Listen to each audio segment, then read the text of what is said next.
Ladies and gentlemen, welcome back to another Backcourt Press podcast. I am your co-host, Hunter Metnick, here with my best friend, Zach Vinci. Say hello. What's up, everyone?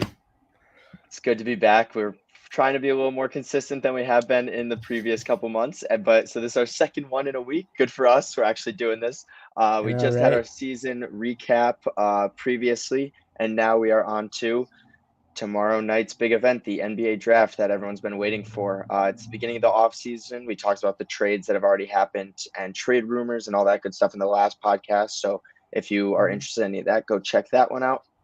But here we are now talking about the NBA draft and the prospects. I'm doing a mock draft. I put the players where I think they're going to go. Zach, on the other hand, is going to be doing more of an analysis type, his big board, as you would call it, and where you have the players, talent-wise ranked and all that good stuff. But the NBA draft's a fun night if you want to add anything to this. I'm ready to go. I'm excited. Unfortunately, I will be working on the night of the draft. So unless I get off early, I won't be able to watch the first at least like 5 or 6 picks live, which will actually be the first time that I haven't been able to watch the draft since I became an NBA fan in like 2013, which is kind of Oh, sad. jeez. But I'm still excited for it, even though I'm pretty sure the Sixers don't even have a first round pick this year. So we'll see how it goes. They're sitting right now. They have 23. Oh, we 23 do right now. really? They're I sitting could have at, sworn yeah. I changed So it. All right, what's well, it called? What's it called I'm looking at has them selecting Nikola Jovic. We'll get to that. We'll get to all that good stuff. But hey, if you're watching, comment where you're watching from. If you're coming from our Instagram page, the YouTube, Facebook, anything like that, comment and say engage. We're gonna have a good time, fun time on this. Miles says the Sixers are gonna draft another bus. You're a Celtics fan. You just lost the most championship likely. to my favorite team, so you have no word to speak. Yeah, But Tyrese Maxey, who that was a big bust pick. yeah, Joel Embiid, horrible pick. But yeah, without further ado, let's get into it. There's a definite 3 top players in this draft. It's a very top heavy draft class. Definite 3 when it comes to the first 3 picks. Um, the Orlando Magic jumped up and got the first overall pick, and it's a very exciting time for Orlando. We're hoping to see them get back to, that late 90s basketball that we saw in Orlando. And it looks like they're going Oh to go yeah. with, on my mock draft, I have them selecting the Auburn forward, Jabari Smith Jr. I want you to talk about him. Yep. Jabari Smith Jr. So I have Jabari Smith at number 3 on my board. Okay. I don't like him as much as the other 2 top guys. However, there's a lot to like about Jabari Smith's game. And the main thing is obviously his ability to shoot the ball from 3. At his height and his position, it's pretty much unseen by most players in this league. Like the fact that he has an incredible wingspan. I don't have it up in front of me right now, but I know it's like ridiculous wingspan. He has Let's see if I can. You keep talking. I'll see if I can find it. Yep. He shot a ridiculous 42% from 3 on almost 6 attempts per game in college at Auburn. He's athletic. He's got size. He's a pretty good defender. He really lacks strength right now, which I would say is probably his biggest weakness. He could really use time to build up his body and hit the gym a little bit to really be able to compete with these NBA players and their NBA athleticism. But he's a pretty versatile defender too, which would really benefit them. He can pretty much guard 1 through 5. There's really a lot to like in Jabari Smith's game. I personally have him at 3 because I don't think, and we'll talk about the other 2 guys in a little bit. I just don't think that his ceiling is as high as Chet. I think Chet has a higher ceiling, and I think Paolo has a higher floor. So I just feel like you're either going to go with the highest upside pick with Chet or the guy who you think is going to come in and be a star immediately, which is Paolo. And I don't think Jabari is either of those, which is why he falls at 3 for me. I have 2 comparisons to Jabari's game that I thought of. On offense, he really much reminds me of Rashard Lewis. The way he's literally just 6'10". He's not really a good rebounder. That's probably another one of his biggest weaknesses. But he stretched the floor, can hit the 3 ball, really good off-ball player. And can also play really good defense. Another guy he reminds me of is Jaren Jackson Jr. from the draft class a couple of years ago. Another guy who I think he's a better shooter than Jaren was in college or even is now. But he can stretch the floor really well, hit the three ball, that kind of stuff. So I do really like Jabari as a prospect. And you'll talk more about the fit with Orlando. But I don't think I think he's the type of player that you look back on in the future might regret taking over a guy like Chet or a guy like Paolo. That's very fair. Another thing is like it seems like Jabari is the consensus number one on most mock drafts, and Mm-hmm. it even says that Orlando is probably going to take him. The thing Mm-hmm. is with fit wise, I'm not really exactly sure how he fits in because they already have an undersized center in Wendell Carter Jr., who's played a lot of the Yep. center position. But the good thing is his pro, even being undersized, is his rebounding. And Yep. so I think that if you put a guy like Jabari, who's not as good of a rebounder, next to Wendell, I think that they could mesh really well. Agreed. But it leaves me thinking what's going to happen with a guy like Mo Bamba, who's a restricted free agent. He'll probably end up walking from the team, possibly in a sign and trade, try and get like a wing or Mm-hmm. just walk completely. And another guy is John Isaac, who I think both of I'm a big John Isaac guy. I think he's a really good player. If we I always ever see forget him he's still touch the around. floor, like I don't know Yeah. if we'll ever even see him play, but his defensive ability is probably his defensive potential is the best in the league. I mean, he could be a Yep. three-time defensive player of the year, but he just hasn't been Yep. able to stay healthy. So it's Yep. yeah, I think Jabari Smith is probably going to go number one, and I think he'll probably just right in be the top guy when it comes to the forward rotation. He'll probably start Yep. next to Franz Wagner and Wendell Carter at that Mm-hmm. 3, 4, 5 spot, and then they Mm-hmm. have their 75 guards that they are going to deal with. Um, Yep. but yeah, I'm very interested to see what Orlando does, or I think they're going to go Jabari, but I'm interested to see how he fits on that team. Yep. Yeah. Yeah. You mentioned a great point there. Right now they're a little clogged very clogged at the guard spot, but also kind of Yeah. at the center spot as well. Because you got Wendell Carter and Mo Bamba, who are both natural centers. This year they ran Hmm. Carter at power forward, and Carter had the best year of his career. But Yeah. at the end of the day, Carter definitely fits better at the center spot.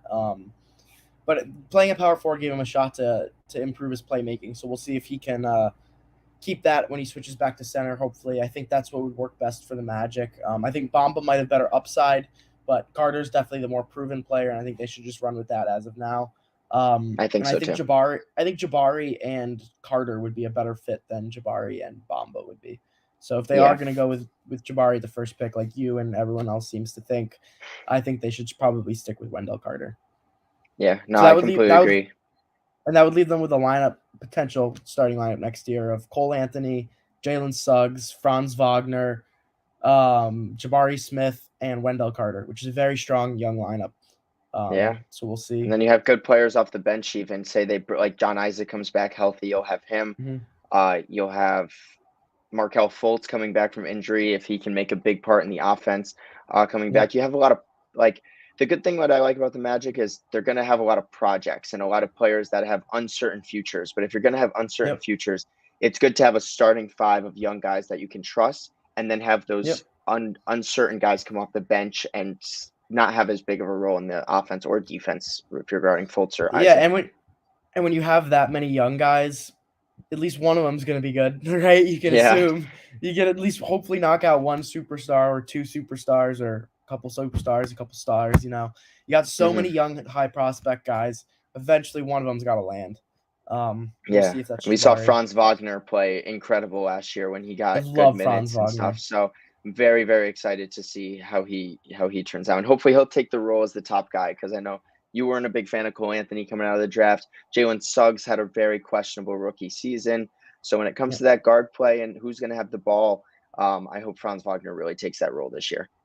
Look for Suggs to have a big second year. I have a lot of faith in Jalen Suggs to bounce back next year and have a monster season. I think Yeah, we could be looking. I know they don't give most improved award to second year guys, but I feel like he'll be in the conversation for that for sure. yeah, and if it's not next year, I could see him having like a Darius Garland third year, where Mm. it's like it takes him a couple Yep. years to get used to offenses and stuff, but eventually he'll become Yep. the top playmaker, and Cole Anthony will go to the scorer when it comes to that backcourt. Yep. Yep. Yeah, that's good Orlando talk. I enjoyed that. Let's move on to the number 2 pick, and it seems like the consensus here is the lengthy ass My dude, guy. Chet Holmgren going number 2. Just a My better guy. Alexei Pokashevsky. Talk to me about Chet. I know you like him so much. And him and Shea could be teaming up. Number 1 on my big board. I'm really hoping he goes 2. We'll talk about him with the Thunder soon enough. Yeah. But man, he may not be the most NBA ready prospect, but his ceiling is so high. I mean, you're looking at a guy who, what do you want from big men in today's game? There's two main things. You want them to be able to protect the rim, which is always first and foremost. You got to be a rim protector. And nowadays, you want your big men to be able to stretch the floor and shoot threes, because that opens up the floor for everyone, especially when you have athletic guards, for example, Shea Gilgeous-Alexander, who can drive in, attack the paint. It's good to have a guy who can step out on the arc, create some space, hit a couple three-pointers if you need him to. That is Chet Holmgren. He averaged 14, 10, 4 blocks per game at Gonzaga this past year, shooting 61% from the field. He also stepped back and was shooting 39% from three on 3.5 attempts per game. So that's not going to be an issue shooting the three ball. And protecting the rim, he already has proven that he is elite at that. I mean, the only guy I could think of who's as good of a rim protector as Chet in college was Anthony Davis a few years ago. Which brings me to my comparison. I have 2 for this one because I feel like Chet is very 2 different players on the offensive and defensive end. So in the defensive end, Okay. I said Anthony Davis because Chet is Wow. like such an elite rim protector, and he's still working on his versatility, but he has shown that he can go out and he can guard guys on the perimeter. And while he's not really athletic enough to stay with them well enough, his length is he's so long that he can guard them from behind and he can like protect the rim from behind them and block shots. Sorry. And this on the offensive end, he reminds me very much of Dirk Nowitzki. He's still working on that Jeez, mid-range this game. guy's gonna be an all-time player. He's still working on that mid-range game, but he can step back from behind the line, hit the three-pointer. He's got a beautiful shot, and I think he's going to improve a lot more scoring from all 3 levels on the court. But he can score on the inside and from 3. He can get that mid-range going. I mean, the sky's the limit for Chet Holmgren. I think he's a future MVP. So. Yeah, I saw NBADraft.net has his comparison to Kristaps Porzingis, and I think if you look at a player mold, I think that's a good player mold for him. But I do think that he could just be a 10 times better Kristaps Porzingis. Like he could be Yeah, if he puts I up 20 and 10, it'll be an impactful 20 and 10, unlike Kristaps. I was saying that Porzingis to me is his floor. Like that, the absolute worst he could be is what Porzingis is right now. So that's why Do I you think he have should be the lock number 1. But do you think his weight is an issue? I know a lot of people are talking about how skinny he is, his frame. What are your thoughts on that? nah, Giannis was skinny when he came into the league. Like they have Jabari Smith is almost as skinny as Chet is. Like Yeah. they got time. They got these young guys. They always have time. That's not something that I would be worried about. Body and strength, that kind of stuff is stuff you work on and develop when you're in the league. It's not something that you're looking for in a prospect, in my personal opinion. That's a very fair point. Yeah, I'm very excited to see a big 3 of him, Giddy, and Shea. I think those 3, if they play healthy, if they bring Lou Dort back, which I know that Lou Dort's been in a lot of trade rumors recently, but I think he'll end up being back on OKC. Say Darius Baisley at the 4. I think that's a pretty good starting 5 if you're a rebuilding team like OKC, Yep. especially that they have, if they say Chet's a bust, well, they have 18 more draft picks in the next 5 years to make up for it. Yep. So I'm not really worried Yep. about OKC as a franchise. Yep. 100%. I think that you could get a really, really exciting young lineup with Shea, Giddy, and Chet. And I would just love. I mean, come on, who doesn't want to see Chet and Poku in the same lineup? Like, that's just going to be amazing to watch. So he should be the number 1 pick, but I really hope he falls to number 2 because I think the Thunder would be a great, great fit for him. Yeah, what I'm happy about is I feel like even if OKC had number 1, they would still go with Chet over Jabari. I think that the fit in OKC just makes too much sense to pass up on him for anyone else. Yep. So Agreed. I really do like that fit. Agreed. And let's move on to another player who I think is going to fit perfectly in the scheme that he's going to. It seems like Paolo Banchero is the lock for the 3rd pick to the Houston Rockets. That 6'10", undersized center, probably the most NBA ready player in this draft. I have him, like, personally, I think he's probably going to come out and be the best player out of this draft. I know you're very high on Chet. I'm very high on Paolo. I just think his skill set is so good, so well-rounded for the NBA. So I want to hear what you have to say about Paolo. Yeah, I have Paolo at number 2 on my big board, and you're absolutely right. He's easily the most NBA ready prospect here. If you look at his game, he has very few weaknesses. Um, he's got great size, he's got great length, he's strong, he's athletic, he can shoot, he can shoot from all 3 levels, he can score on the inside. He's a really good defender. Like, he's got excellent footwork. There's really no weaknesses in Paolo's game. Like, as a prospect, he's the type of guy that you're like, this is our guy, because there's nothing he really can't do. I would say his biggest weaknesses is that he could still become a better defender. His lateral quickness is still a little bit of a question. And I also think he could become a better playmaker. And that's something that players tend to improve on a lot as they develop in the league. But, not very many weaknesses to his game. We saw it in the run in the tournament. He was the best player in the tournament, I think, pretty undisputed back in March Madness for Duke. My comparison to him, this is going to sound really bad after all the hyping up that we've just done for him. But out of all, I'm thinking of guys in the league today, like with his size and his ability to shoot. Really, the only one I can think of is Julius Randle. That makes sense Which too. It's just kind of sad, but I think he's just like Julius Randle if Randle was good, like just a lot better than he is. Another guy that I thought Randle was a all NBA second team player just a year ago. Yep. Another guy that I considered was Chris Webber. He does remind me a little bit of Webber's ability to like be an all-around offensive player, be able to shoot the ball, rebound well at his height, his length, his athleticism. But yeah, I mean, Paolo he's everything that everyone's been hyping him up to be. The fact that he could be the best 3rd overall pick since Michael Jordan, Dwayne Wade. Like, yeah, Dwayne Wade. Like, I think he's another guy that I think he's going to come in. Guarantee he'll win Rookie of the Year next year. I think Chet's the guy for the future, but I think Paolo's your Rookie of the Year next year. Go ahead, tell me about his fit in Houston. The one thing that scares me, because I completely agree with like everything you said. He's got the body. He's like, here's how I think about it. It's like when Andrew Wiggins got drafted to the Timberwolves, everyone knew he could be a good defender, but he went to a team that doesn't give a shit about the defensive side. And that's what scares me a little bit about Paolo going to Houston, where I think he could probably guard any four, like any power forward, any small forward in today's game. He has the ability to. But is the coaching staff in Houston going to push him defensively? Like, that's what scares me. So I could see Paolo going there and being super good offensively. The pick and roll game with Jalen Green or Josh Christopher or Kevin Porter Jr. right off the bat is going to be very, very good. They opened up that center position by trading away Christian Wood, which tells me that they might be looking to run him as a small ball 5. I actually they're going to run a lot of Banchero and Sengun in the front court. I could see that too. Yeah. Interesting fit. I don't know how much when it comes that. Defensively, it's like, it scares me. But at the same time, Sengun has that playmaking that we were talking about Paolo not having.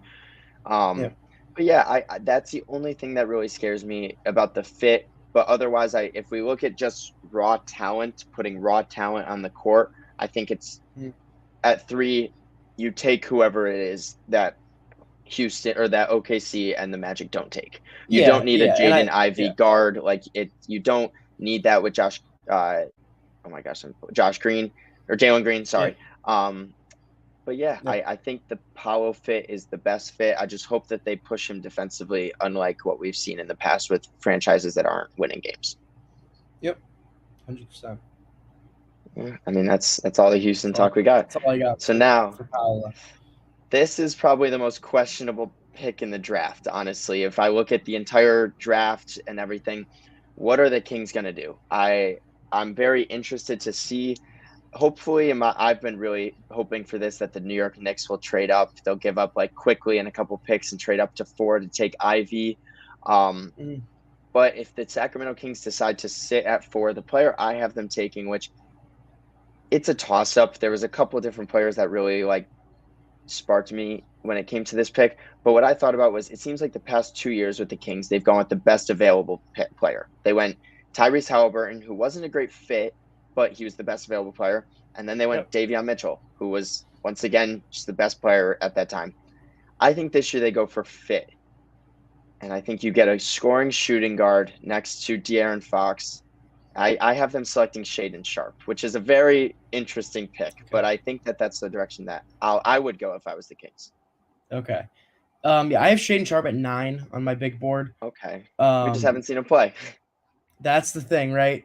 He's the question mark. I Yeah. really actually I don't have all that much to say about him because a lot of this I've gone through watching them in college, and that's how I form my opinions on them. Didn't really get to watch Shaedon Sharpe in college, Yeah. but I do know is he's incredibly athletic, Talented. can score the ball. He's talented. He can score from anywhere. He can create for himself and his teammates. I mean, there's just so much that I like about him, but he's a huge question mark. He could come into the league and just completely flail out of it in a year. Like, I wouldn't be completely surprised. He had a big issue with competitiveness apparently in high school. I was reading about that yesterday. So I don't know, but he's got a really high ceiling, and if the Kings are looking for a guy who could come in and be a superstar, I think Shaedon Sharpe is one of those guys that could definitely do that. Hold on a second, I just lost the camera here. There we go. No, you're good. My comparison for him was Brandon Roy, like just a guy who's so I like athletic, that. so talented, can score from anywhere on the floor.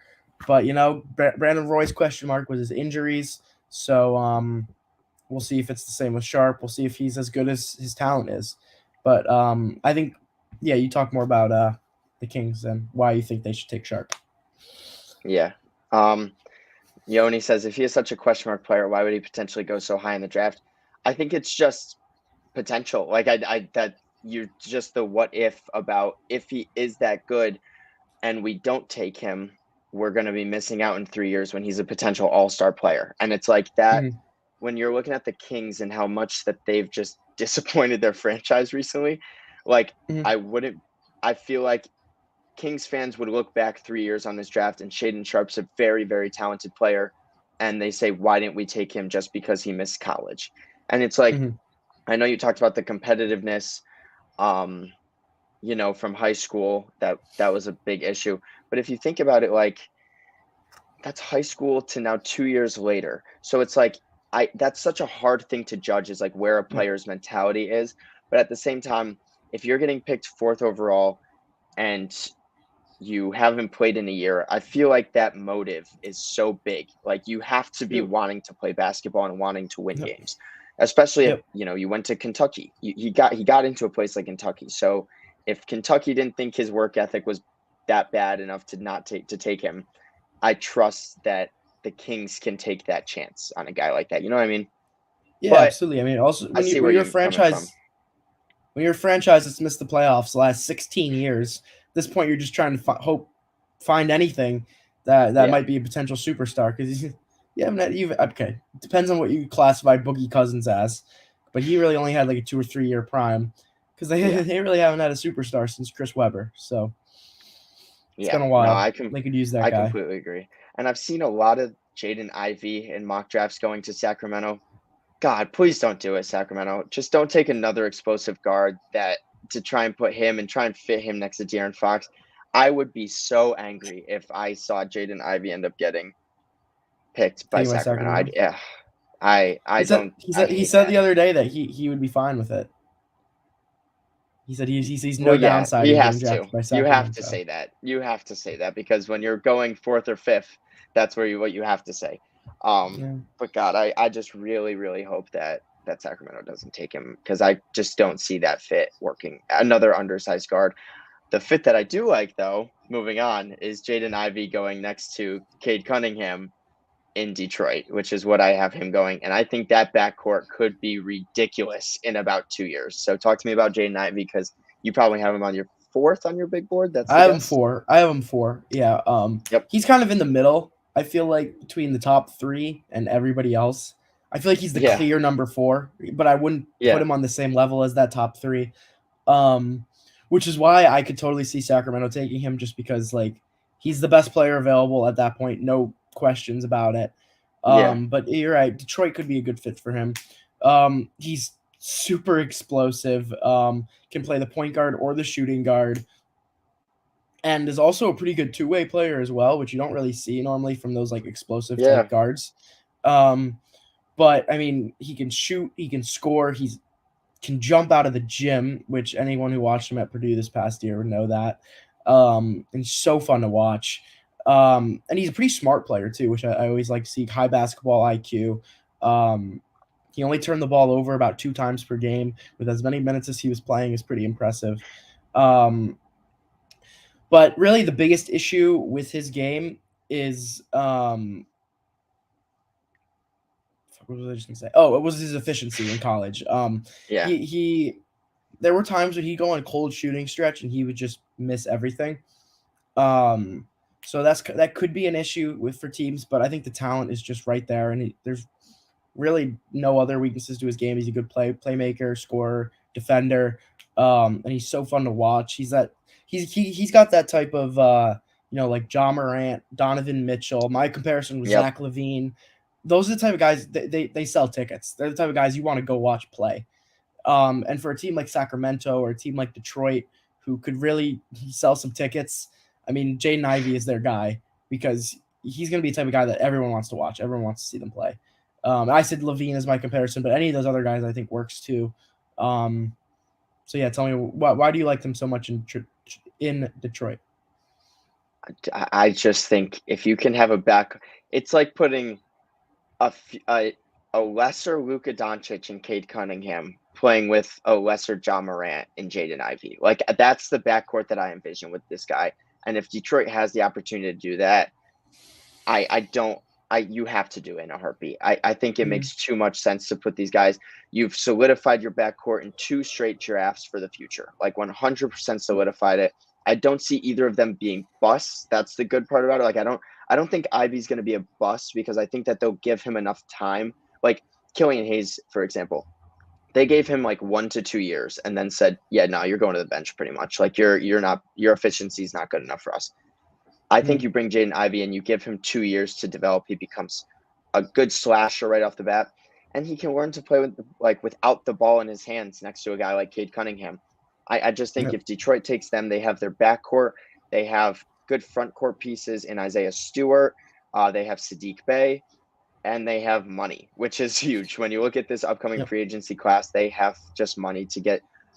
They could overpay for a guy like Miles Bridges, who I think would just fit in perfectly. They could overpay for one of those bigger or weird forwards that people don't know what to pay him, but they have the money to overpay for a guy like that. Like you say, you trade Jeremy Grant away because I think Jeremy Grant's not looking like he fits the timeline anymore. You could get, say, maybe even the 7th overall pick if Portland decides to trade the 7th pick for a guy like Jeremy Grant. So, no, I just love the fit. I love the explosiveness next to like the patience in Cade Cunningham. I think it'll make both of them better. It'll also make both of their careers longer because they'll have another ball handler immediately coming into the league next to them. Oh, I'm bandwagoning Detroit for next year because I just think that they're going to be awesome if Jaden Ivey goes to that team. Yeah, until Sacramento selects him at number 4. Oh, I'll cry, dude. I'd be so angry, but it's okay. I mean, we'll see. I just think it's too good of a fit, and Dwayne Casey is a good coach. He'll know how to develop these guys. I love it. I love the fit. So that's my talk on that Detroit team. Love it. Let's move on. Yeah, now we have an interesting one because the Indiana Pacers have Malcolm Brogdon and Miles Turner in trade rumors for what seems like the 20th year in a row. Are they going to get moved? Are they not going to get moved? Is Miles Turner going to retire? I feel like he'll just retire a Pacer. Like just retire a Pacer. I think I've seen Miles Turner in a trade talk with every single team in the entire league within the last like 2 or 3 years. It's and the funny thing is he's not even good. He averaged 12 points and 7 boards. Like he's not like a star center or anything. He's like he could below average. Yeah, but he's not even that good of a he's not even that good of a defender either because he's baited by everything. He jumps at literally everything. Yeah. And he's not really in the right positions usually. He's just like good at like weak side help. He's just super lengthy. His wingspan, like his weight. Listen, when you're looking at 2022 centers, you want a guy that can block shots and shoot threes. And it seems like that's just what every single team in the league wants because we've seen him paired with every single player or team. Yep. So it's like, Yep. and I think it's more the money factor where he's only making Yeah. like $16 to $18 million a year. So I think the Yeah, money except I wise, think it he just only makes has. too much sense. I'm pretty sure his contract expires pretty soon. So Yeah. a team is gonna have to trade for him and then pay him. Yes, I don't. It's too Sorry, it late to doesn't trade make for sense to Miles me, Turner, but but yeah. he's probably going to get traded. Let's be honest. Yeah. But where the Indiana Pacers are going, they just traded for future superstar Tyrese Halliburton, which both of us loved that trade. We both love it. I think what this team needs now is another prospect to fit the timeline, and they've got their guard set up. They have the center right now. If we're going to keep Malcolm Brogdon, we're going to keep Miles Turner. I have them taking a little bit. He's probably a little high on most people. I have them taking AJ Griffin. I know that's very, very interesting pick, and I know you probably thought I was going to say Keegan Murray, but I have AJ Griffin. I think he's a 3-and-D kind of player. He fits the timeline because he's super, super young, and he can learn behind a TJ Warren type player. So I know that you probably have him very high, but that's where I have him getting selected in my mock draft. I have AJ Griffin at 11 on the big board. Okay. I'm not a fan. Really? Okay. My comparison is Robert Covington, if that tells you anything. That's my comparison too. I mean, the upside is there, right? The upside is there. But that's all it is. You watch this guy in college, and all he does is stand on the perimeter and wait for Paolo to get double teamed and then kick it out to him. And then he'll hit an open three. I mean, yeah, great. He shot 45% from three in college. That's extremely impressive. He was playing for Duke, a team that had a lot of gravity, and he was open a lot of the time because players were worried about other guys, which, I think he could step in and play that three-point shooter role in the NBA. There will be other guys that people will be worried about. The defensive attention won't be on AJ Griffin as much, so he'll be a guy who can come out and he can hit threes, which I think that's great. That's not a top 5, 6 pick in the draft. That's the type of guy that you always will look and be like, overdrafted. He doesn't impress me at all when I watch him. Like, he's okay at slashing. He's got the athleticism, but he doesn't really finish at the rim very well. I don't think I ever see him take mid-range shots. He's an okay defender, but like he's not anything special. He tends to get stuck on straight screens like all the time, and then they always have to switch, and it gets all screwed up, and it's left to Mark Williams to defend the paint. I just don't really see many strengths in his game besides being able to shoot threes. So yeah, I have him much lower than most do. I have him at 11, and I honestly think that 10 years from now, you look at the top 14 players in the draft, the lottery guys, I don't even think his name's going to be in there. I just think that's the upside is good enough because he is a pretty explosive player. He could develop some more skills here. I think if anyone took him at 6, that'd be a huge reach. I think there's much better players still on the board, and I think he should go more late lottery. That's fair. The reason I have him higher up is one, I think Pacers should go into a full rebuild mode, and they should go for a player like him he has a strength that can come in and play well next to a Tyrese, because Tyrese can pick and roll and then kick it right to the corner to a guy like AJ Griffin. But another thing is like if you look at their forward positions, they don't have any, like they really don't have much. I mean, they were starting O'Shea Brissett this entire year. The reason I just like him over guys like, say, a Jeremy, I don't even know how to say his last name, Jeremy Sochin, the guy from Baylor, yeah. Sochin, yeah, or like a Keegan Murray, is just he's such a prospect where it's like he can develop with that young core, and eventually they can give him time to develop those other skills that he'll need to be a good player in this league. Where I see a guy like Keegan Murray, who I think should come in and join more of a playoff team right off the bat. True, but a guy like Keegan Murray is way too talented to fall to a playoff team. Yeah. I mean, yeah, Keegan Murray's 3 years older than that was the big AJ difference Griffin. maker for when I was choosing between Griffin or Murray. I think he's 3 times more talented. That's the thing. Like at that point, like, yeah, you consider age, but you also got to consider who's simply the better player, who's going to be the better prospect, who's going to help your team.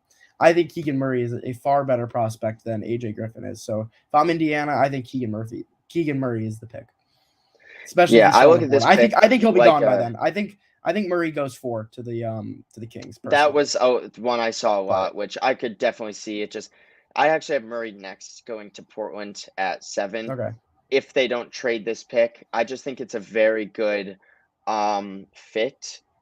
Yoni asks, are there a lot of international guys in this draft or mostly American university players? a good It's a good healthy mix mix, of both. It's a good mix, which is how the NBA as it's is now been the too, last if few you look years. at it, Yeah. which Yep. is awesome. It's awesome to Yep. see. Just a quick side note, seeing like if we look at our top 3 players in the league right now, your top 5. I think everyone can have a consensus. Luka Doncic, Giannis, and Nikola Jokic in their top 5. And it's so cool to see those players just thriving and being incredible. And Side some note, that people was got just cool. Embiid. And Some people got Embiid. Embiid in there too. Yeah, exactly. So it's cool to see people like that shining who were later picks in the draft. Obviously Luka wasn't, but Giannis and Jokic. Yep. Yeah, I have Keegan Murray at 7. I think this is the best case scenario for Portland if he falls to them. What this draft made me think of was like last year when Jonathan Kuminga was the clear better player at the time than Josh Giddey, but Giddey fit the timeline more, and Kuminga fell to a team that was like the better talent fit. True. That made me But think of again, like the Warriors aren't teams. picking in the top 10 this year. Of course, That no, was a that's obviously a rarity. big thing. That was a Yeah, rarity. or like an Isaac Okoro type pick, where it's like we knew Isaac Okoro, we know what he can be. We knew he was good defensively, but his offensive was such a question mark. But he fit the timeline of Cleveland. That's where I kind of went with the AJ Griffin selection. But Keegan Murray falling to Portland, Fair. I think it's a perfect fit for But what they want to do right now. Talk to me about Keegan Murray if you want to. I was gonna say, but then again, Okoro, who's now 2 years in, has shown that he's definitely not worth being picked as high as he was. I know he It's a could good still point. develop that, but I'm just saying right now you would say that was probably not the best selection. I agree with that. Anyways, Keegan Murray, I have at number 5 on my draft board, the best of all the other guys outside that top 3 plus 4 if you include Ivy. He is so good. He was probably one of my favorite players to watch in college this year. He came out averaged almost 24 points per game, 9 rebounds, also averaged almost a steal and a half and 2 blocks. Really, really impressive numbers. Shot 55% from the field and 40% from 3. Which is the numbers incredible. are there. Offensively, he is so good. Like he might be the best offensive player in this draft outside of Paolo, in my opinion. And I think he'll come in, and he's talented enough that he'll come in and he'll produce for a team immediately. I think he'll be in that rookie of the year discussion along with Paolo. He has all the tools on offense to be a great player. He's got the length, he's got the athleticism, he's got the skill. Especially the skill. I mean, he's such a polished player already. I mean, with that gets he's a little bit older. 23 and 9. Yeah, I mean 20. He's 22. Incredible. He's going to be 22 years old by the time the season starts. So he's a little older. But to me, I think the talent is totally worth it. He can score from all 3 levels. He's a really good defender too. He can play on the post. He can play on the perimeter. He can score from anywhere on the court, and you can't really ask for much more from a guy like that. That's what I'm saying. I think Sacramento would be a fantastic fit for him. Him and De'Aaron Fox, I think, would be such an explosive offensive duo. And Fox is a great playmaker, whereas Keegan Murray's biggest weakness is his ability to create for others. He really didn't do any of that in Iowa. When he got the ball, he was going to score the ball. He wasn't asked to play make for his teammates. So I don't know if that was just the system, and I think that's something he can definitely develop as he gets older in the league, because playmaking is usually something that comes with experience. That's really all I got. I really don't think he has many weaknesses in his game. It's just he's 22 years old. That's like the biggest downside, and then the playmaking, which I think will develop. But I think the Kings would be a fantastic fit for him, or even Indiana. I really don't think he'll fall past 6. If he does, like you said, Portland might be a decent pick for him. But yeah, go ahead. Tell me what you think. No, I mean, you kind of sold me on Keegan Murray. Like, there's no other way to put it except for the fact that you sold me on him. He's a good player, NBA ready kind of player, which is why I'm just hoping he doesn't go to a Sacramento or Indiana, because I feel like he can come in and help out Damian Lillard and help out Yusuf Nurkic and make that team back into a playoff team. Um, Yep. so that's where I was looking at. I was more looking at timelines when I was taking the Kings pick and the Pacers pick.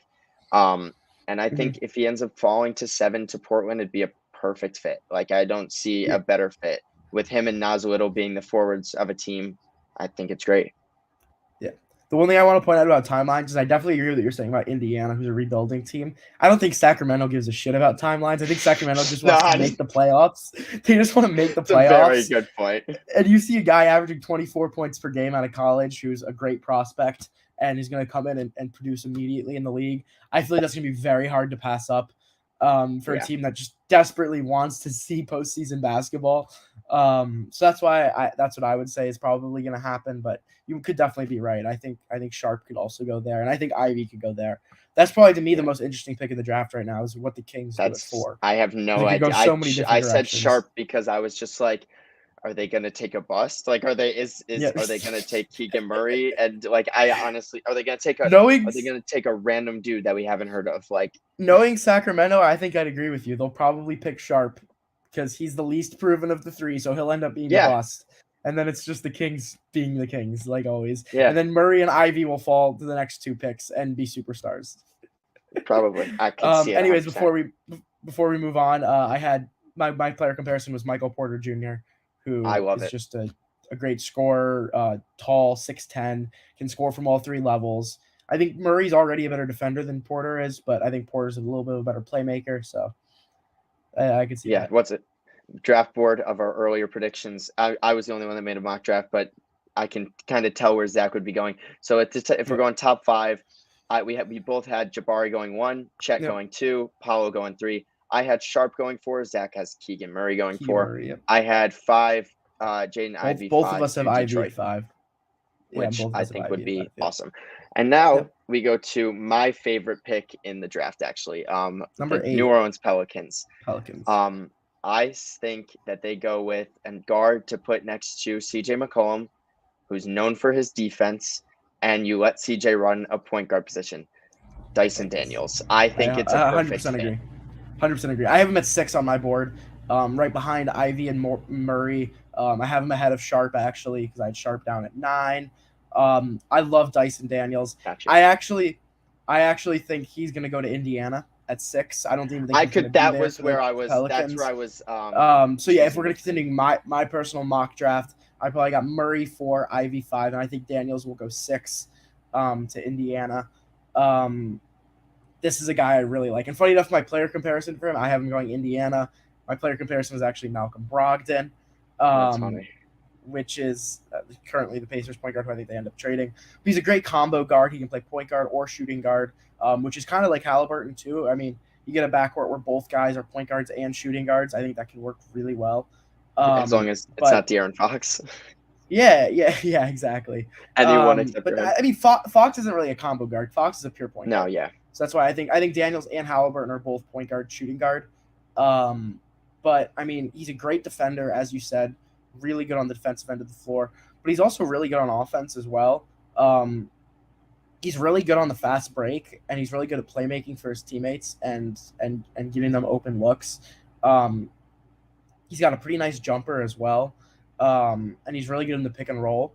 So these are all things that I think could really benefit a team looking for a guard in the early rounds. Um, I think the biggest weakness with him is his athleticism. He's really not as much of an athlete as a lot of these other guys are going in the top of the round. And he's a little bit. I mean, he's 6'6", so he's pretty big, but he doesn't really have the wingspan, and he's a little bit smaller and skinnier for a guard. So I think he might have a harder time, at least early in the league, kind of matching up with guys. But he's an incredibly skilled defender. He's great in the help defense, and he's a pretty good decision maker as well, good playmaker. He's got a lot of potential. So I really like Dyson Daniels. And I think, as you said, Pelicans would be a great fit, and I think Indiana would also be a great fit. If he goes to the Pelicans, they're gonna be a top 5 seed in the West next year. I Yep. truly believe that if we get a healthy Zion, Jonas Valanciunas at full capacity, Herb Jones will be Yep. coming off the bench, Devontae Graham won't be forced into a starter role. I think Yep. that team next year could be so good with the Dyson Daniels as your shooting guard because he'll just do everything that you want out of a player around McCollum, Ingram, and Zion. He won't Yep. need the ball. He's not the best shooter, but he defends. He defends at a high level. He can steal the ball. He's got good size. If you try to put him at the 2 guard next to CJ McCollum, he matches up perfectly size wise. Yep. Good passer. So, CJ could be the scorer and he could be the facilitator at any given possession. Yep. You put Dyson Daniels on this team, and we're gonna have to start talking about the Pelicans, like we talk about the Celtics out east. Like I truly believe that he could be that missing piece, like that Marcus Smart kind of piece to Yep. This Pelicans team, and I think it just be Yep. awesome. Yep. 100% agree. No other way to put it. Now going to the San Antonio Spurs. This is also an interesting selection because I feel like I could see the Spurs trading back just because they're not in love with anyone. And I feel like if the Spurs will find that mid-tier first-round guy that's, I'm never going to doubt them with any pick that they take except, really, I'm give them 10 years and they'll probably be an all-star at some point. I have them selecting Jeremy Sochan. Jeremy Sochan. Yeah, Sochan. That's I think that they could use a forward next to Keldon Johnson. I think that's where they were lacking a lot this year. And sitting at a bigger guard, you could move Keldon to the 3, have him run the 4, Jakob Poeltl at the 5. Thoughts? I have Sochan at 14 on my big board. Okay. I'm not huge on him. I've seen him going top 10 in some. I don't think he's a top 10 prospect. I've seen him. He was a lot lower earlier, I remember, and he's starting to fly up these draft boards lately. I feel like, and I just think that's just because like people see his physical tools and they're like, oh, he has what it takes to be an NBA player, right? He's got the length, he's got the build for a forward, he's agile, he's strong, he's athletic, he's everything you want out of a forward, right? That's how you see it. But it's really the skill area that's the question mark for me. He's not really a shot creator. He's not really a great shooter. He's not really a great slasher. Really, like the big thing that you're looking for him on is his defense. I think he's a very good defender. And he, like I said, he's got that very good build. I like player comparison. He reminds me a lot of a Jared Vanderbilt. As like a good interior defender. I think he's a pretty firm 4. Play the power forward. Great rebounder. That's definitely probably his biggest strength is his rebounding. But he's not really a great post up player on offense. And I mean, he can shoot the 3 ball, which Vanderbilt can't, but he doesn't really shoot it with a great efficiency. And that's something that he'll probably need to work on a lot in the league. He's just not very polished right now, and I think he could be a pretty good prospect. But as of right now, I think for a top 10 pick, I think you need to have a little bit more NBA readiness to come in because I just don't really see it right away with him. It's fair. Yeah, that's a good way to put it. But at the same time, if I'm someone like the San Antonio Spurs and we know how good our development team is, I'm sitting here thinking, let's get a good person that can fit in our system in the future and develop him over a couple years. And he's learning under Popovich for years, so he's probably going to be successful. Like there's no other way to put it. Yep. So that's where I was looking at with that fit. I can see that. No, I can see that. But yeah, it's just like when you're in the top 10, like I want a guy who I think is going to be a superstar. If I'm drafting top 10, it means my team sucked last year. I want a superstar. Yeah. So I'm going to take the guy who I think could end up being a star in this league. And I just don't see it in Sochan. I don't think he has any superstar potential. But I think he does have the potential to be like you said, a classic Spur, Jared Vanderbilt type guy, solid starter in the league, but not someone who's going to really wow you, Yeah. So that's why I have him late lottery, but could see him going up there. Yeah. Now moving on to 10, which I've seen a very big consensus on who the 10th pick is going to be in this draft. I got Johnny Davis going to the Washington Wizards. That's what I've seen. It's what 10. I have. Yeah, it makes too much sense. I have him. Yep. I have him at 10 on my draft board. I really like Johnny Davis. I really had a lot of fun watching him at Wisconsin this past year. super aggressive. I mean, you gotta love somebody who's gonna get the ball. He's gonna attack the rim. Yep. He is a great passer too, which is something that I think gets overlooked because he didn't really average many assists last year. No, I think it was like But 2 or it was 3. yeah, I think it was even less than that. But he's not 2.1. really the playmaker, but he makes smart passes. And I really like to see that. Um, he's got that great frame. He's great in transition. He can shoot the ball. He can slash to the rim. He's got a really nice pull up midi, which you don't really see in these days. And as someone who's a big fan of the mid range game, I love seeing that. He's a really tough Mhm. defender too. He's just the type of guard that really has everything. I feel like his biggest weakness in college was his shot selection. He would take some questionable shots sometimes. That was also on Well, Wisconsin. Washington is known with Bradley Beal for not having good shot selection, so makes sense. Exactly. Yeah, he was really the Wisconsin's only like true scorer last year. So he was asked to do a lot that I don't think he'll be asked to do in the NBA. So he had a pretty questionable jump shot, but he was fantastic at Wisconsin last year. It was a ton of fun to watch. Another guy who will put people in their seats next year. I have him at number 10 on my big board. I think he's a top 10 talent. Even if I have him closer to the back end, but I really like him. My comparison for Johnny Davis was Dylan Brooks, Okay. who's just back. He reminded me a lot of Brooks when he was back at Oregon, where he was like the go-to scorer for his team.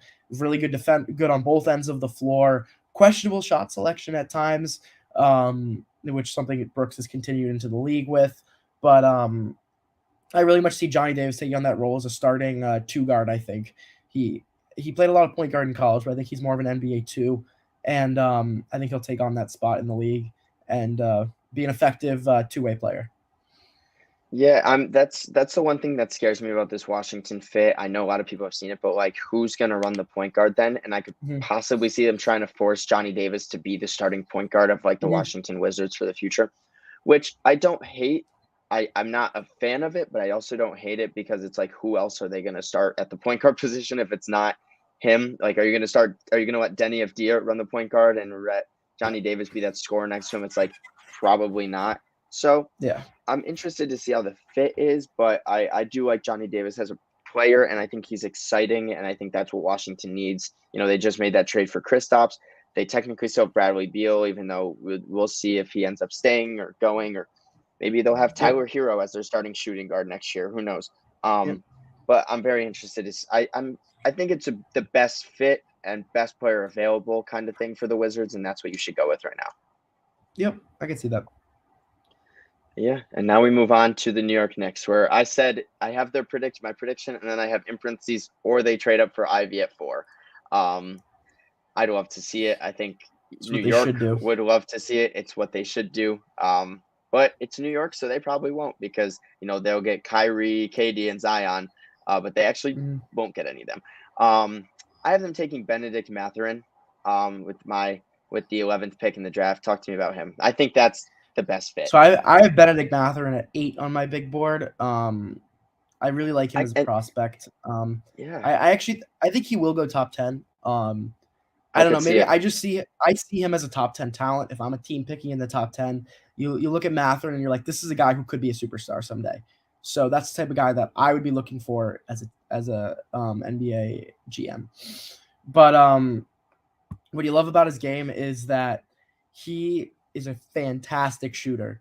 And anybody who in the NBA is looking at a prospect, especially if you're looking around like 9, 10, 11, you look at a guy who can shoot 42% from three, or at least he did in his first season. Last year, he shot 37%, but on much more attempts, shot around six Mhm. attempts per game. And he was heavily guarded too, playing at Arizona. Everyone knew he was their guy on offense, and he drew a lot of doubles, and he was still able to get that shot up and shoot a good percentage from three. He'll come into the league, and I think he'll be a knockdown shooter from the start. I think he can penetrate a starting lineup, and be a starter at some point late in his rookie season. Um, but he's great in transition too. He's incredibly skilled. He's explosive. He's a very mature player as well. You watch him, he just looks very polished. He plays older than he is. Um, and he's a really good defender too. He's got all the athletic tools to be an elite defender in this league. He's still working on that side of the ball, but I think he can get there. I think his biggest weakness at this point is definitely his explosiveness on offense. He's not really a great ball handler. He has a hard time slashing and getting to the rim. And that was even in college, so I think that's going to be a bigger issue in the NBA. He could really work on his ball handling skills and his slashing ability. But otherwise, I think he's a great, just an incredible 3-point shooter, great defender, really athletic. Another guy who I think can be a 3-and-D type of player, kind of like Johnny Davis, but really like a 3-point shooter on that side of it. I have my comparison for him is Keldon Johnson of the Spurs, because I think he is. I mean, this was to me like the most accurate comparison I think I've made on this entire list. Like their games remind me so much of each other. Like Keldon Johnson is just a knockdown 3-point shooter. Not really a good slasher though on offense. He's not really a good ball handler. He lets DeJounte carry that part of the game, but he's a great defender. He's athletic, elite defensive skills, and I think that's the same with Mathurin. So, but I think Mathurin has the potential. I think he could really develop that ball handling and that ability to attack the paint. Yeah, like when I was looking at Mathurin, I had him possibly even going as high as 6 to Indiana if they like him that much. Like the fit there makes sense, and he's only 20 years old, so that makes sense too. I think this is probably the lowest he'll go. Mathurin is 11 to New York, and I think it'd be a awesome pick for a New York Knicks kind of team. Yeah, you pretty much hit the money on everything else, though. I mean, I like that Keldon Johnson I'm a big fan of his. Yeah, I'm a big fan of his. I think he'll be a good pro. I like that. Before we move on to number 12, because I think I have some interesting picks that are surprising, probably outside of your big board. I want to hear about. I don't think you've gotten through everyone in your top 10 big board yet, and I want to hear about. We've got left out of my top 14 so far. Everyone you've said has been in my lottery. The three that we haven't gotten yet is my number 7, my number 12, and my number 13. And I want to hear about. Let's talk about number 7 real quick before we go to any mock draft or anything like that. So this is a guy that I have probably higher than most people, and a big reason, and just because it's my personal favorite position in the game, and you got really none of them outside of Chet Holmgren. I got Jalen Duren at 7. Is it Jalen Duren? Okay, that's very interesting because I love Jalen Duren. I watched him play Temple and Memphis in the same conference, so I got to watch him play all the time and stuff. He's awesome, and I have him going 13th to the Charlotte Hornets, which I think is literally best case scenario for the Charlotte Hornets. I think that would be like life changing if they got Jalen Duren. Talk to me. I just don't. Yeah, there's not that many teams that really need centers in this draft. Yeah. And see, that's the thing. That's why I'm seeing all the centers drop. But like, someone's gonna take a center. I mean, after Chet, most mock drafts don't have any centers in like the lottery, or at least until you get to like 14, 15 around then. And so I'm doing this based off of just a prospect right now. I'm not doing this off of mock draft. I don't think Duren will go 7. I don't think he'll probably even go top 10. I think he has. I always do it like you look 5-6 years from now, who's going to be the guys that you're like, that was a great pick. And I think that's going to be Jalen Duren. I think he's going to end up being a top 10 talent of this draft. My player comparison for him is Robert Williams. He's just so physically gifted, so athletic. I saw another comparison for him, which I also like. I saw somebody comparing him to Dwight Howard, which is I feel like that's like best case scenario for him. Yeah. But like he plays the exact same way as both of those guys. Like highly athletic. Yeah, highly athletic, highly gifted defender. Can jump out the gym, great rim protector, can block shots. He's normally in the right spots too, just a high IQ defender as well as highly athletic. Not a very polished offensive game, but he's great in getting lobs, offensive rebounds, putbacks. He'll take all your high percentage shots. He shot over 60% in college. I mean, you put him on Charlotte, like as what you were saying. Imagine a LaMelo Ball throwing lobs to him. I think that would be an amazing fit. Incredible. I mean, you just don't get many centers who are as give. And to me, I think to me, when you're talking centers, defense, rim protection is by far the most important thing because you don't get the guys like Nikola Jokic and Joel Embiid every day. You don't get the guys like that on offense. You want a guy who can protect the rim and play great defense, like Robert Williams did. A big part of the Celtics run this year. And I think that's Jalen Duren. And I think he'll come in and he'll provide immediate help to whatever team he's on. And I could see him starting by the end of the year. If he goes to Charlotte, he should be starting game one. I mean, honestly, Game like one, yeah, it would be incredible. I've seen some yeah, people putting him at 9 to San Antonio. I don't think he's a San Antonio kind of player, which is why I didn't have him yeah. going there. I like Pirtle I a lot. saw I think they're going to develop him. yeah, that's what I was thinking. I was like, I like Pirtle. He does exactly what they ask him to Mm-hmm. do and nothing more. I've seen Mm-hmm. some mock drafts, which I want to hear your thoughts on, having him going 12 to the Oklahoma City Thunder and having them run Chet and Duren at the same time. I I don't like don't that. like it, which is why I had him I falling don't to like that. 13 to Charlotte. So you don't like it either? Yeah, I don't. You're drafting Chet to play big man for you. You don't need another one. Like, I could maybe see it where you have Chet playing the 4 and you're just like stretching the floor, but like, okay, it's actually starting to grow on me now that I'm thinking about it. Because you got Chet stretching the floor on offense, Jalen in the paint, and then on defense you have 2 elite rim protectors. Imagine trying to score on Chet and Duren down low. Yeah, and then trying to That's stop not Shea fun. and Giddy on the offensive end. Yeah. So I could see that. I will retract Yeah, my original statement. I could see that. I don't think that's what they'll do. I don't think they'll take 2 centers I in the don't either. lottery. That's not how it goes. That's not how the draft works. But I'm sure if they did do that, that'd be really fun to watch. But I'm very high on Jalen Duren. I really like him. And I really hope that he goes lottery because I think he deserves it. And if he doesn't, it's just a product of people being scared to take centers these days because it's a guard heavy league, unfortunately.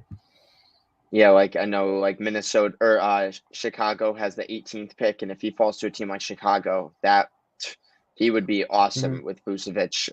Like I could Mm-hmm. see him coming off the bench for a couple of years and then moving on from Mm-hmm. Vucevic. I think that's a great fit. Mm-hmm. I just think Charlotte makes too much sense for him. Yep. He'll thrive there. I've seen a couple of Yep. New York things if they let Mitchell Robinson walk, which would be very interesting. But I also just don't want them to take another big man. I just want to see them take a guard for once in their lives, which is why I'm Yep. having them take a guard. But yeah, I think Jalen Duren is one of the most talented players. He's also so young. I mean, he just turned like 19. I don't even think he's 20 yet. Um, Yep. Such a talented young player. He has, he just got coached by Penny Hardaway for a year. They were super bad in the beginning of the year, and then they turned it around, which tells me that he was like the best player on a team that was not good and then was good, which tells me he can be a crucial factor in the NBA. I Mm-hmm. just think Jalen Duren's going to be a really, really good player in this league. I love Absolutely. the Robert Williams comparison. I didn't even think about him, but that is literally a Yep. perfect, perfect comparison. Yep. Yep. So cool. We got through your top 10 on the big board. So you have Yep. Just left what 12 and numbers? 13. 12 and 12 and 13. 13. Cool. This is gonna be a reach. I will be honest. I Okay. have a reach with the Okay. 12th pick for Okay. the Oklahoma City Thunder, but I liked the fit too much. I have them going with okay, also I want to put this out there to everyone watching. This is where it gets to the point where I don't know as much about the college players. I'm not as college guy as Zach is. I mainly had to watch highlights or read Mm-hmm. stuff to hear about these players. I didn't watch them live Yep. and any of that stuff. I've been taking Tari Eason out of LSU. Okay. Okay. Um, I liked the fit. That was really where I went with this. I think that they had Chet. They didn't need another big man. They didn't need another guard. So they go with good, just small forward who can like small forward / power forward can play next to Lou Dort, can learn behind Mm-hmm. Darius Baisley. He's kind of a mix of like both of those guys. He doesn't shoot that well from three, but his defensively, I think that's what OKC needs. Like they could use a Yep. wing stopper if they're going to lose Yep. Lou Dort, like everyone's saying, Yep. because money wise, I wouldn't. If I'm OKC, I'm not going to pay Lou Dort $20 million a year, Yep. like some people are saying he might be. I think Tari Eason is just a good defensive stopper, and that's why I had him going He's 12 also to the he's Oklahoma City also a great Thunder. he's also a great playmaker too. That was Yeah, probably that's what impressed me the most about him in college is, he'll run the 3 usually for you. But as a defender, he's switchable. He can guard 2 through 5. I don't think he's quick enough to guard point guards who are really shifty. That's why I say 2 through 5, but he's definitely athletic enough to guard the big men. And he's a fantastic playmaker too. I could see him. He's a lottery talent. I didn't have him in my top 14. okay, But I had him probably right on the cusp. I considered him for sure. Um, Offense is definitely a big issue outside of his playmaking. He's not a scorer like at all. yeah, Um, he's his decision making can be a little shifty sometimes, and he's just not a shooter. His shooting mechanics are pretty weak. But overall, I think he's definitely got the talent to be a lottery pick, and I like the fit with the Thunder. The one thing that worries me about that is I feel like you're going to if you take him. I know they've got so many guys, so you're probably not thinking about a Yeah, starting lineup with him. But like I'm trying to think like a lineup with him, Giddy, Chet. I Shea. don't I feel like you're relying so much on Shea for the offense in that lineup. I can see that. So personally, but I definitely could see him. I really liked him at LSU, so I like that selection. And then a player who could be that kind of guy or get picked at 12, who I have going 14 to the Cavaliers, where if he falls to Cleveland, I think this is a near perfect fit. Santa Clara Jalen Williams, who I think is going to be a very, very good player in this league. Do you have him in your big board? I don't. I didn't even consider him. Okay. This past year he averaged 18, 4 and 4, 55% from the field, 40% from 3-on-3 attempts. And the thing that jumps out at me when I'm looking at the Cleveland Cavaliers is they ran Lauri Markkanen as their small forward this year, and Jalen Williams is 6'6" with a 7'2" wingspan. Yep. And to me, that's the Isaac Okoro that you thought Isaac Okoro could be. When it comes to that. Yeah. And although he's not like the best defender, when I watched his highlights, he wasn't like the best defender that you've seen, but he has the skill set to come in and he has the body and frame to be a good defender eventually. Yep. And you're not looking for a scorer. You're not really you're not looking for a playmaker. You're just looking at someone who will come in and play a role. And I think that's where I have Jalen Williams coming in for the Cleveland Cavaliers. I like it. I don't really have much to say. I didn't really watch much of Jalen Williams in college. I didn't either. I watched highlights. But everything he said seems to be pretty accurate. And I have seen people saying the Cavs might be interested in him around there. So I can see that as a good pick for sure. That rounds out my 14. So let's hear the rest of your big board. My 12 and 13. So at number 12, I have another center, Mark Williams out of Duke, a personal favorite of mine. I watched ton of Duke in college. I have him actually going right after another Duke player, AJ Griffin, at 11. I think Williams is better than AJ Griffin. I think Griffin was the third best player on that Duke team last year, but I think Griffin has the higher upside, so he'll go probably higher in the draft. I love Mark Williams though. He is your prototypical center. He is my player comparison, Clint Capella, which is like he is your basic center. Makes so much sense. He stands in the paint. He's an incredible shot blocker. I think he averaged around three blocks per game in college, around that. I got it right here, 2.8. So Yep. Fantastic shot blocker. He's got a high IQ. He's always in the right spots on defense and on offense usually, even though that spot is usually standing right on the block. And he's not really that talented on offense, but he's another guy who's great at catching lobs and putting them in, great offensive rebounder. He's just your traditional center.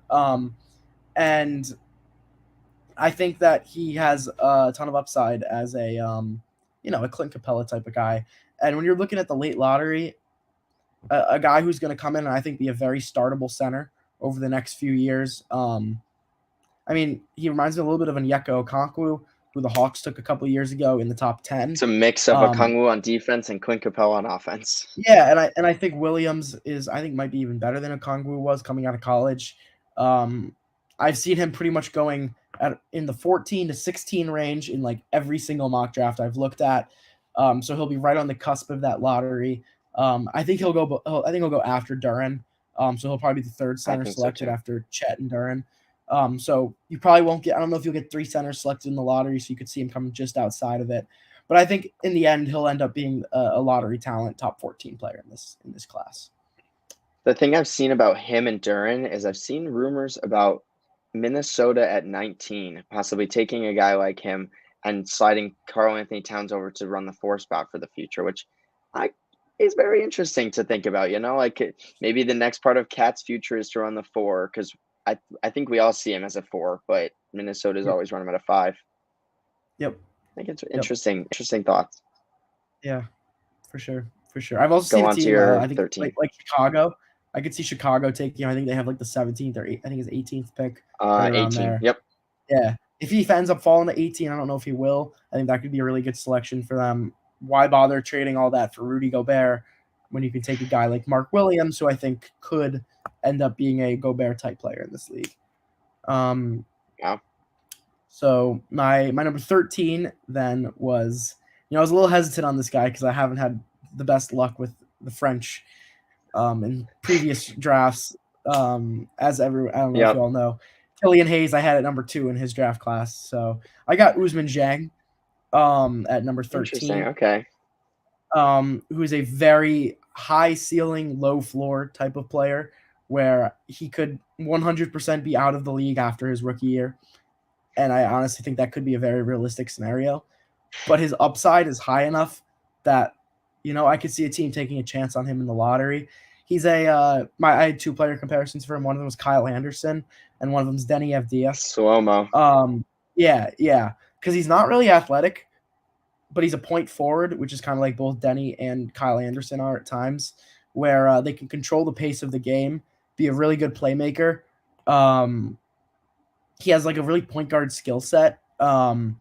And he's got a pretty good solid first step for his size, so I could see him like running the offense for a team if he ends up making it into the league and getting minutes. Mm-hmm. And he's a good defender as well, similar to Denny. He can come in and be effective on the defensive end no matter what. But really, there's just a lot of question marks about everything else in this game. He's not a scorer at all. Like, you hear about 3-level scorers. He's like a 0-level scorer. Like, he's not good on the inside, mid-range, or from 3. He's very funny. thin. I know we talked about, like, how you can, like, build up your body, but he's, like, very much like Chet in the way that he really needs to bulk up. And when you're looking at a guy in, like, the lottery like that, you don't know if you want to take him, someone like that. His shot, like I mentioned, his shot is just not where it needs to be to play in the league. He has a lot of issues playing against physical defenders. There's just so many question marks with him that I think he could end up being a total bust and being out of the league. But I've also seen him going in some lotteries in the top 10 because Wow. I think, I think a lot of teams are looking at what The he could Spurs be. will probably take him. Like, as like absolute peak as like a Scotty Barnes type of guy. I feel like you can maybe get as a point forward. I don't know. I personally don't think he's going to be as good. I don't think he's going to be that guy. I think he's going to end up being probably a bust. But it's worth it for that potential. I just think there's too many question marks. But then again, everyone was saying there were too many question marks about Josh Giddey last year. And Giddey was a top 5 player in his class last year. So who knows? Who knows? Yeah, you bring up very good points. So that wraps up your draft board, and that wraps up my mock draft. Now, do you want to talk any other players? I have a couple written down that I think could be good players in the future. I also have a couple players that I think are going too high in mock drafts, and I would not like it if they went that high. AJ Griffin. Sorry. Very fair. One of those players is, which this could bite me in the ass in about 2 years. I've seen the Knicks possibly going with Ty Washington with that 11th pick. Well, I was just about to say how he's my top guy not in the lottery. I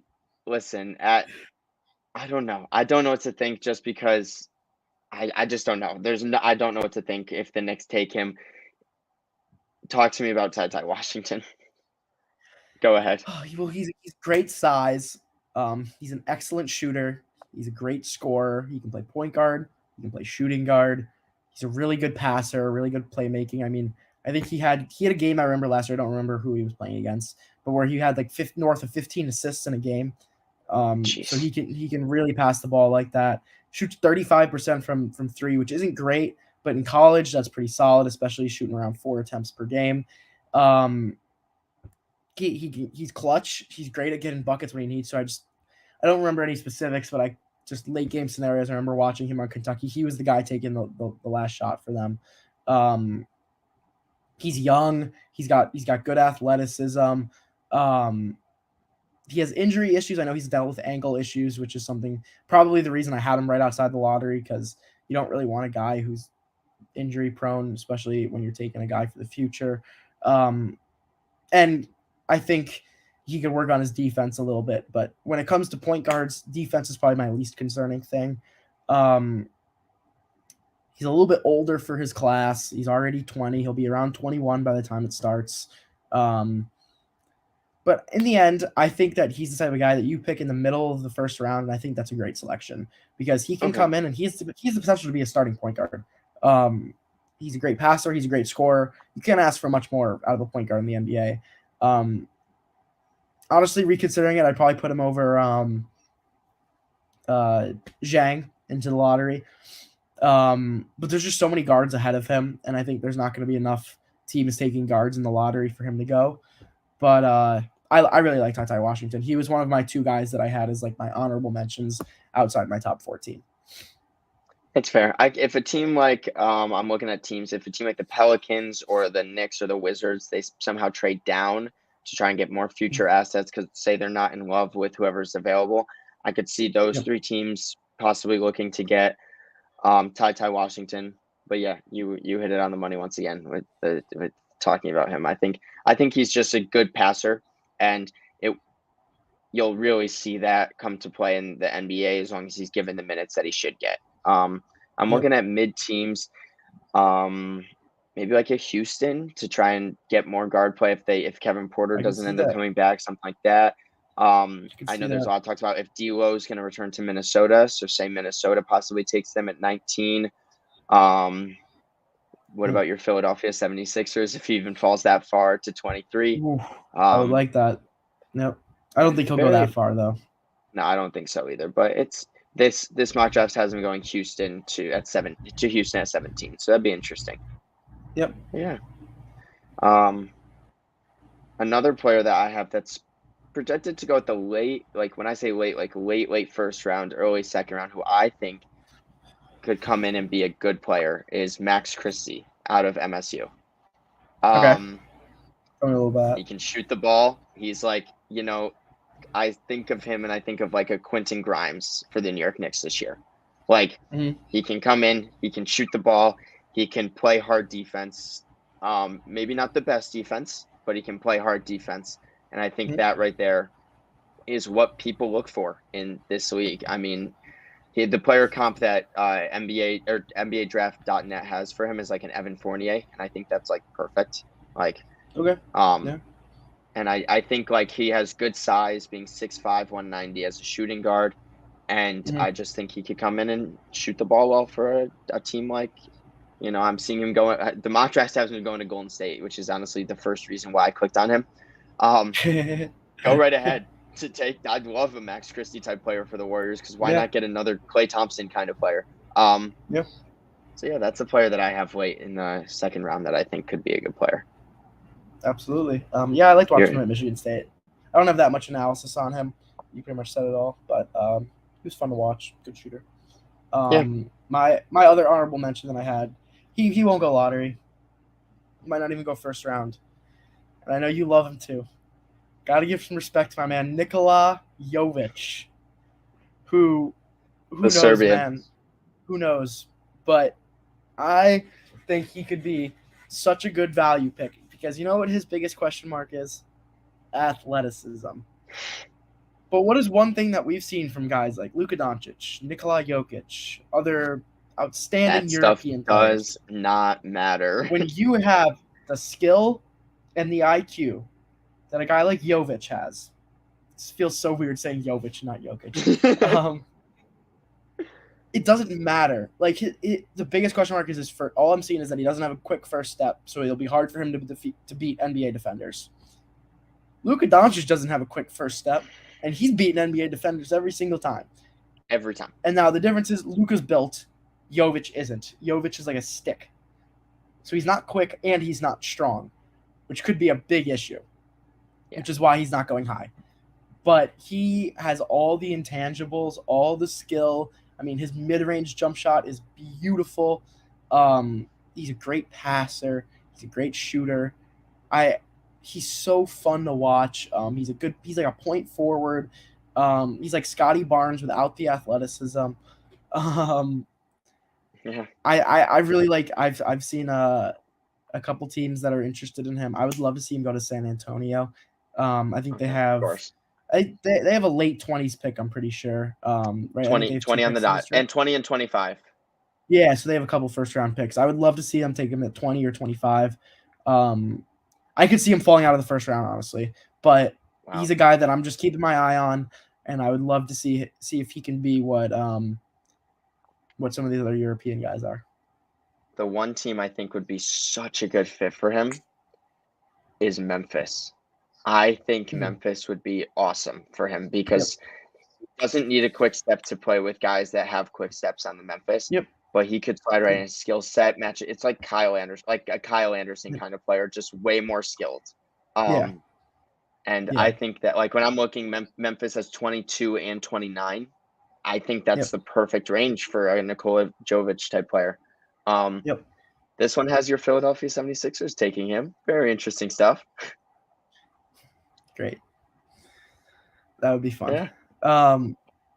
Another guy I wanted to mention, this was kind of the last guy. I didn't really even mention him, but I loved watching him in college. He was a lot of fun. EJ Liddell from Ohio State. Yep. He'll go somewhere first round, probably on the later end. I don't see him going lottery at all. Like, I don't even think that's even a question. But he was a fantastic player in college. He was so much fun to watch. He's a little bit undersized, but he's a great shooter. He can score the ball. He can defend. And I think he'll be someone that can come in and also produce pretty well on a team. I think a team that I could see going him to is like Utah, who is just selling everything and could use guys who will come out and produce for them immediately, and be like their lead guy. So I could see that being EJ Liddell. I like it. Why not? I love the commentary. One thing that I'm very interested to see in this draft is last year when we were watching the draft, we saw 2 of the top 7 picks come from the G League Ignite. And it seems like now that the Ignite is becoming a little more, deeper when it comes to their talent pool, I'm interested to see, if the lesser players that come from the G League, if they end up getting good rotational minutes and stuff, because if we're talking NBA ready, the G League is the best way to become NBA ready. So it's like, are you going to criticize a guy who didn't get a lot of minutes in the G League but has the talent? Your face brightened as I talked about the G League. So what were you going to say? No, it actually has nothing to do with what you were talking about. I just got a notification on my phone that Rob Gronkowski officially retired, which it's kind of sad. No way. But yeah. Wow. Okay, so that's really funny. I thought you were going to say something. Sorry, about it's the G completely League unrelated. I just got that notification. I was like, oh my god, no. Sorry. That's Go crazy. No, yeah, I'm very interested. You watch the G League. The G League or the Ignite played against players this year like Jordan Poole. And so players that did good against these other G League teams, they're probably going to play pretty well in the NBA. I know there's Marion I don't know how to say his last name. Beauchamp. Beauchamp. Beauchamp. That's what I thought it was. I know he's like a player that I see falling into like the late first, early second round pool. But he could be more NBA ready than a lot of the guys selected around him. So I'm very interested to see how those G League players end up and what happens with them. Just overall what happens with them. Yeah, absolutely. Yeah, Absolutely. That's our NBA draft talk. We killed it. I'm not gonna lie, that was very fun. Great job with your big board. Thank you. You gave great analysis of every single player that I didn't even know about. So fantastic. That's what I get for watching college basketball. This is where it really comes into use. Hey, when it comes to the Temple basketball team, I could name you their 11th man, but I could not name you the third guy on Kentucky. So it's just like that's just how it is for me. Where's Buddy Boeheim out here? Come on, get him in the second round. Somebody, he's a shooter. You think he could? No. Hey, okay. If Duncan Robinson can, Buddy can. Come on. If Duncan Robinson can get a 5-year, $85-90 million contract, Buddy's doing that for a 4-year minimum. Hey, he's gonna be just as useless on defense, but he will hit you those threes, and he can hit big shots, and he's better off the dribble. So that's funny. Give some respect to Buddy.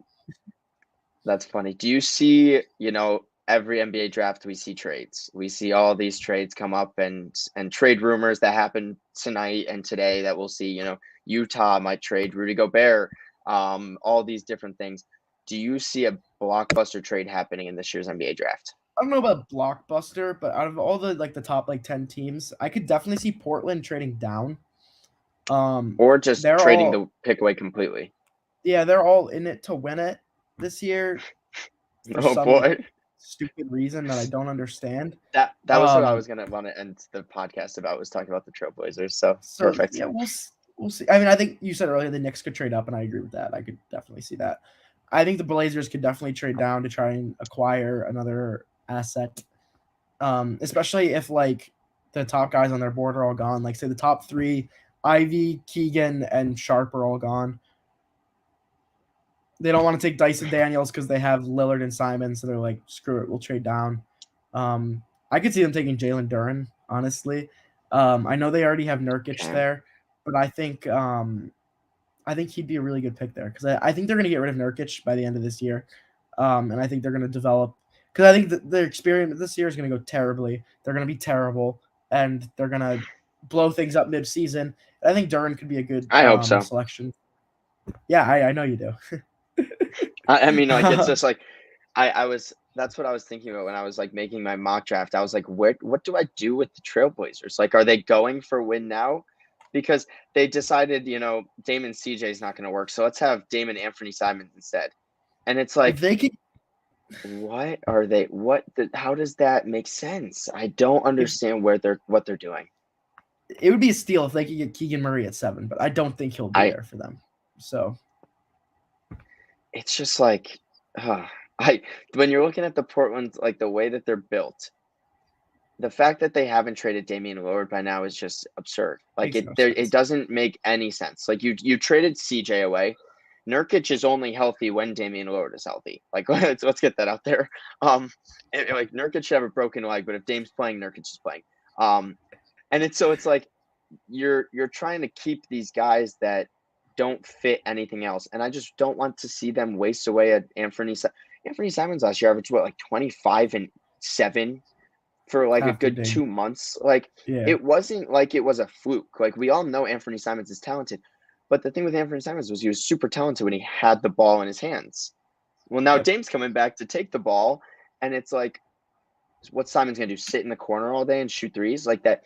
Yep. And now you're gonna take another young player that fits the Simons Nazir Little timeline, but keep Nurkic and Dame just chilling there. Like, I have no idea what Portland's Yep. doing, and I hope this offseason clears some things up, or maybe they trade for maybe they trade 7 for Jeremy Grant and think, oh, he's the missing piece, even though he won't be.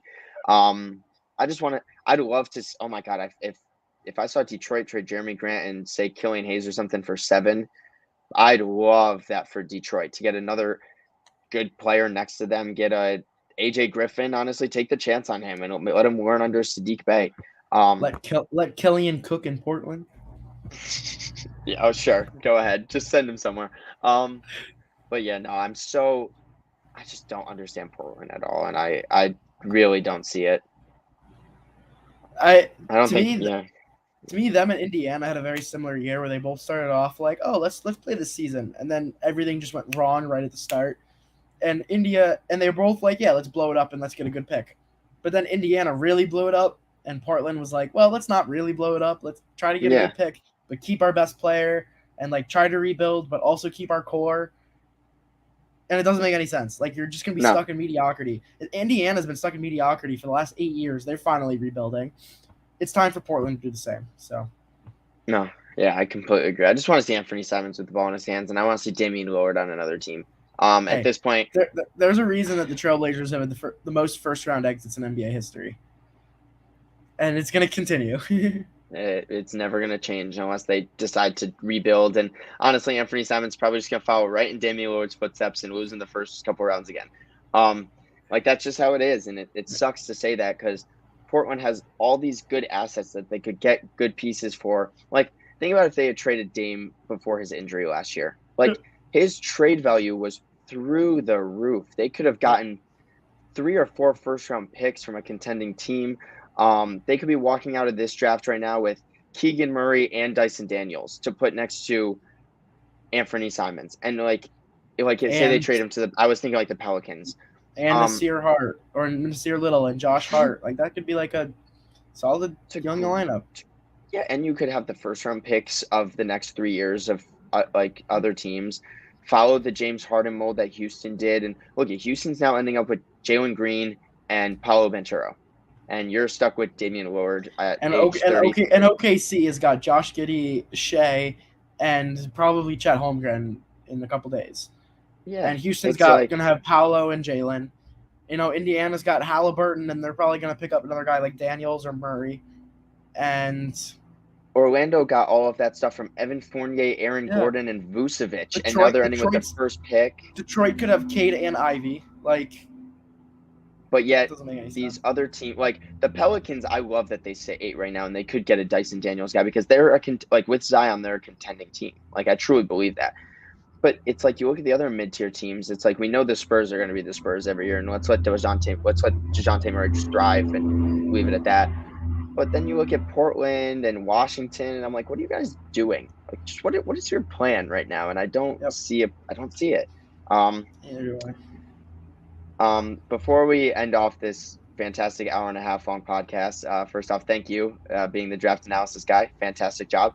I have one question to end it off on. Yeah. A player came out and said he has made his decision on free agency, but will not share it with anyone. What is that? What if you had $500 that you had to bet on what team Bradley Beal is going to play for to start the season? What team is that going to be? The Miami Heat. I think so too. I mean, they've been due to get another player for the last 3 years now to pair up with Jimmy and Bam. Ever since they made the first finals run, and then now they just made another conference finals run. They were 1 game away from the NBA finals. I think they signed Beal. And they run Is it a sign and trade for Tyler Hero? Probably, unfortunately for Miami. I'm sure they would love to keep him, but you got to go all in when you can. So hopefully they can replace Kyle Lowry at point guard, because Kyle Lowry is just start Gabe Vincent, bro. Start Gabe Vincent. Yeah, literally. Gabe Vincent is. I love him. And PJ Tucker opted out of his contract. I think he's just doing that for money. I think he's going to go back. I think that's a speculation thing. That's my guess. I might be wrong because PJ Tucker goes 1-year deals and signs somewhere else the next year to try and win a championship. He'll probably go back to Milwaukee. Yeah, honestly, I could see it. Come to Golden State. Play the Draymond Green role as you guys don't need more help. Stop. Come to Philly. We will gladly take you over Danny Green. You take him over Tobias Harris at this point. No, but yeah. So you think Bradley Beal is going to be in Miami Heat? Yeah, I like it. I think it makes sense for both teams. They're going to get Beal or Mitchell. They're going to get one of those two. I can guarantee you that. If they don't sign Beal, they're going to trade for Mitchell. Yeah, Pat Riley's always got something up his sleeve, it seems like. So let's hope that's his next big move. He's already said that he's making big moves this year. He's like, I'm not keeping this team around. So yeah, even though they were the 1 seed, he's not satisfied. Well, that's gonna wrap it up. That was a great NBA talk on June 21st. Draft night tomorrow night. It's gonna be exciting stuff. I know you're not gonna be able to watch the first couple picks. Oh, it's Thursday. So it's Thursday. It's 2 days. Is it Thursday? Yeah. Oh, okay, my bad. Thursday night, and what's it called? I'll be updating the Backcourt Press Instagram story while Zach is gone, and then I'm sure Zach will come right back out of work and have 5 more things to say. So be on the lookout for our Instagram page. Just hit 4,000 followers. Pretty exciting stuff, actually. We had Marquise Johnson. Sorry, don't want to butcher his name. Like our post. Just want to put that out there again. Cool stuff. Thank you all for watching. Thank you to everyone for the comments. Awesome stuff. Thank you if you're watching on Facebook, YouTube, anywhere you're watching. Thank you, whether it's Blackjack TV, I-95, Blackjack TV, vice versa, or if you're watching on YouTube on the Backcourt Press Instagram page. Thank you so much for the viewers. Let's hope to keep this growing a little bit more. And BCP out. Enjoy the draft.